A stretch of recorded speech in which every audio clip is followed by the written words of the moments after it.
आज की इस वीडियो में हम देखेंगे कि हम कैसे किसी स्टॉक्स को बाय और सेल करते हैं। तो मेरा जो अकाउंट है वो जीरोधा पे है, तो मैं आपको यहाँ पे बताऊँगा। इससे पहले कि अगर आपके पास जीरोधा पे अकाउंट नहीं है तो आप डिस्क्रिप्शन में जाके लिंक देख सकते हैं और वहाँ से जाके अपना अकाउंट ओपन कर सकते हैं। अगर अकाउंट ओपन करने के लिए सबसे पहले वो आपसे एक मोबाइल नंबर मांगेंगे। ये वो मोबाइल नंबर ज़रूरी नहीं है कि आपके पास जो आधार से लिंक्ड मोबाइल नंबर है वही मोबाइल नंबर देना है आपने। आप कोई भी मोबाइल नंबर दे सकते हो, बट आपके पास वो मोबाइल नंबर ज़रूर रहना चाहिए जो कि आपके पास आधार से लिंक है, क्योंकि आगे जाके जब ई-केवाईसी होगी तब उस मोबाइल नंबर को आपकी ज़रूरत पड़ेगी। उसके बाद आपको उसमें पैन कार्ड लगेगा।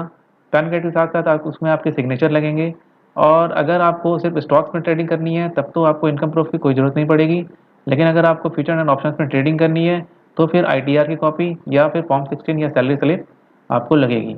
ये सारे डॉक्यूमेंट्स आपके पास अवेलेबल होने चाहिए जब आप अगर आपको जीरोधा में अकाउंट खुलाना है तो। चलिए अब बात करते हैं कि स्टॉक्स को बाय और सेल कैसे करेंगे। सबसे पहले अगर जब भी आप जैसे ही आप जीरोधा के इसको ओपन करेंगे तो ये इस तरह का एक डैशबोर्ड दिखेगा आपको, ठीक है। डैशबोर्ड के यहाँ पे आपको दिख रहा होगा लेफ्ट साइड में वॉच लिस्ट है।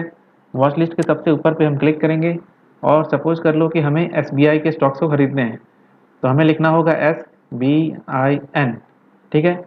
SBIN हम जैसे लिखेंगे तो ये इस तरह का आएगा। इसके बाद फिर हम यहाँ पे बी फॉर बाई पे क्लिक करेंगे। अब यहाँ पे देखो आप, दो एक्सचेंज हैं, एक है बॉम्बे स्टॉक एक्सचेंज, एक है नेशनल स्टॉक एक्सचेंज। आप किसी में भी खरीद के किसी में भी बेच सकते हो, उसकी कोई दिक्कत नहीं है। उसके बाद ये हैं order types, regular, cover, AMO और आइसबर्ग। तो हम रेगुलर को चूज़ करेंगे।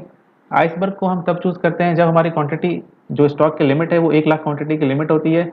अगर आपने 1 लाख से ज़्यादा का ऑर्डर परचेज करना है तो फिर हम आइसबर्ग ऑप्शन को चूज़ करेंगे। फिर वो मल्टीपल्स होकर वो एक्सचेंज को टारगेट करेगा और आपका ऑर्डर परचेज हो जाएगा। यहाँ बस मुझे आपको दिखाना है इसलिए मैं एक क्वांटिटी पे ट्रेड कर रहा हूँ। अब रेगुलर के अंदर दो चीज़ें आएंगी, एक चीज़ है इंट्राडे और एक है लॉन्ग टर्म। इंट्राडे का मतलब ये होगा कि हमें इसकी खरीदारी आज ही कर लेनी है और बिकवाली भी आज ही कर देनी है। और लॉन्ग टर्म का मतलब ये होगा अगर हमारा प्लान है अगले 1 महीने 2 महीने या फिर आज को छोड़ के अगर आपको कल भी बेचना है तो भी हम लॉन्ग टर्म में ही परचेज करेंगे। ये बात अलग है कि आपका व्यू अगर सुबह तक खरीदने का और शाम को ही है बेचने का, तो आप लॉन्ग टर्म में भी जाके खरीद के उसको बेच सकते हैं। इससे आपको डिलीवरी लेने की इसकी ज़रूरत नहीं पड़ेगी। इंट्राडे का बेनिफिट क्या होता है कि इंट्राडे में हमें मार्जिन मिल जाती है, बट मार्जिन मिलती है तो इसकी क्वांटिटी इससे हम ज़्यादा खरीद सकते हैं। जैसे कि अभी आप देख सकते हैं कि जो एसबीआई का प्राइस चल रहा है वो चल रहा है 571, बट अगर हम इंट्राडे पे क्लिक करते हैं तो ये हमें सिर्फ 114 रुपये में ही मिल जा रहा है।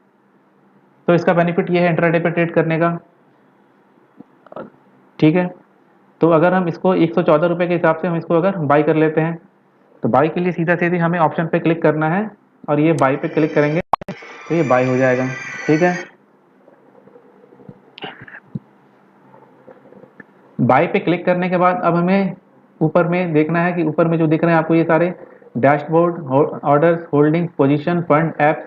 तो हमें पोजीशन टैब में जाना है। पोजीशन टैब में जैसे ही हम जाएंगे तो हमें जो, चलिए इसमें एक और क्वांटिटी ऐड कर लेते हैं। ये प्राइस भले ही आपको दिख रही है 571 रुपये की, बट वो मार्जिनल वैल्यू भी मिली है आपको 114 रुपये के आसपास की, ठीक है। अब हमने चूंकि इसको हमने इसको इंट्राडे में परचेज किया है तो ये वैल्यू यहाँ पे एम की दिख रही है। ये नीचे वाला आप छोड़ दीजिए, वो कुछ और है। उसके बाद हम यहाँ पे जो 3 डॉट है इस पर क्लिक करेंगे। इस पर जाने के बाद हम यहाँ पे अगर, अब हमें यहाँ पे इसको बेचना है तो हम इसके लिए पहले इसके एग्जिट ऑप्शन पे जाएंगे। अगर हमें इस पर कुछ और क्वांटिटी ऐड करनी है या आपको लग रहा है कि यार आज के दिन में कुछ और खरीदारी करने से आपका प्रॉफिट और हो सकता है, तो आप ऐड के ऑप्शन में जा सकते हैं। और नहीं तो फिर अगर सिंपली आपको बेचना है तो आप यहाँ पे एग्जिट ऑप्शन पे जाएंगे और एग्जिट ऑप्शन पे आके यहाँ पे आप इसको सेल कर देंगे। 2 क्वांटिटी लिखा हुआ है, दोनों को यहाँ पे हमें सेल कर देना है, ठीक है। ये हो गया। अब मान लो कि अगर हमें, लेकिन अब हमें अगर एसबीआई को नॉर्मल में क्लिक करते हैं, नॉर्मल में अगर हम परचेज करते हैं तो नॉर्मल में ये यहाँ पे बाई का ऑप्शन आ गया, ठीक है। पिछली बारी हमने इंट्राडे में खरीदा था, इस बारी हम लॉन्ग टर्म में खरीदेंगे, ठीक है। लॉन्ग टर्म में जब खरीदेंगे तो हमें कोई मार्जिन नहीं मिलेगा। लेकिन लॉन्ग टर्म में खरीदने का बेनिफिट ये हो जाता है कि जैसे कि अगर मान लो कि अगर आप चाहते हो कि 571 पे प्राइस ट्रेंड कर रहा है अभी, तो हमारा ये टारगेट है कि यार मार्केट का प्राइस जो है वो अगर 575 तक चला जाए तो वो खुद ही खुद बिक जाए। और अगर उसकी प्राइस 568 पे आती है तो ये खुद ही खुद बिक जाए। यानी कि इसको हम कहते हैं कि हमारा टारगेट और जो हमारा स्टॉप लॉस है वो दोनों एक साथ ही हम सेट कर दें। ताकि हमें देखने की वो न रहे कि यार मार्केट कहाँ जा रहा है, क्या हो रहा है। हमारा एक टारगेट फिक्स हो जाएगा और एक स्टॉप लॉस भी हम सेट कर देंगे। तो ऐसा करने के लिए हमें लॉन्ग टर्म में जाना पड़ेगा, भले ही हमें खरीदारी बिकवाली आज ही करनी है लेकिन या फिर कल करनी हो, लेकिन अगर हमें स्टॉप लॉस और टारगेट एक साथ लगाना है तो इसके लिए हम लॉन्ग टर्म का यूज़ करेंगे, यानी कि नॉर्मल का। तो अगर हम लॉन्ग टर्म पे जाते हैं तो फिर हम एक क्वांटिटी परचेज कर लेते हैं। यहाँ पे हमने एक और क्वांटिटी परचेज कर लिया, 571 के हिसाब से ये मिल गया हमें। अब ये देखो यहाँ पे होल्डिंग में लिखा आ रहा है, पिछले वाला एम में लिखा आ रहा था नीचे वाला। अब यहाँ पे हम ऑप्शंस में जाएंगे, ऑप्शंस में क्रिएट जीटीटी का ऑप्शन है। क्रिएट जीटीटी का ऑप्शन आपको इंट्राडे में नहीं मिलेगा, ठीक है। क्रिएट जीटीटी का ऑप्शन पे जाएंगे, क्रिएट जीटीटी का ऑप्शन को क्लिक करेंगे। अब हम यहाँ पे देख रहे हैं, यहाँ पे ट्रांजेक्शन टाइप लिखा है बाई और सेल, तो हमारा सेल पे बाय डिफॉल्ट क्लिक होगा क्योंकि हमने बाइंग कर रखी है, ठीक है। तो ट्रिगर टाइप में हम जाएंगे ओसीओ। ओसीओ का मतलब होता है वन कैंसिल अदर, यानी कि या तो स्टॉप लॉस हिट हो जाए तब हम निकल जाएं, या तो हमारा टारगेट पूरा हो जाए तब हम निकल जाएं। तो हमने खरीदा कितने पे है, 571 रुपए पे, ठीक है।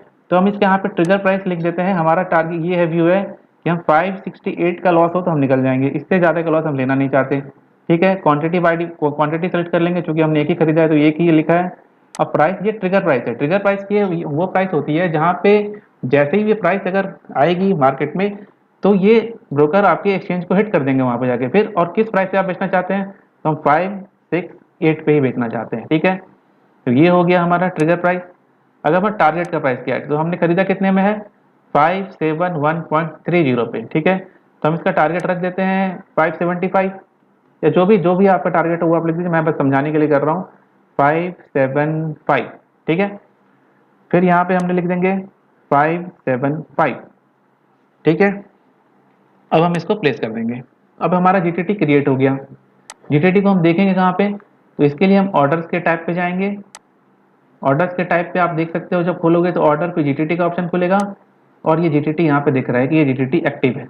यानी कि ये देखिए हमारा जो प्राइस है वो 571 पे था और ये 568 का हमने लगा रखा है कि अगर 568 आएगा तो हम लॉस लेके निकल जाएंगे और 575 आएगा तो हम प्रॉफिट लेके निकल जाएंगे, ठीक है। बट जीटीटी का सेट करने का मतलब ये नहीं है कि हम हमें यहाँ तक वेट करना है। अगर आपको लग रहा है कि उससे पहले ही आपके टारगेट या उससे पहले ही आपको खरीदारी या बिकवाली मतलब बेच लेना है इसको, तो आप फिर सीधा अपने पोजीशन टाइप में आएंगे। पोजीशन टाइप पे आ गए। पोजीशन टाइप पे आने के बाद फिर हमने यहाँ पे ऑप्शंस में आए। ऑप्शंस में आके जैसे पिछली बार ही बताया था, एग्जिट करना है। अगर हमें बेचना है तो हमें एग्जिट कर लेना है, ठीक है।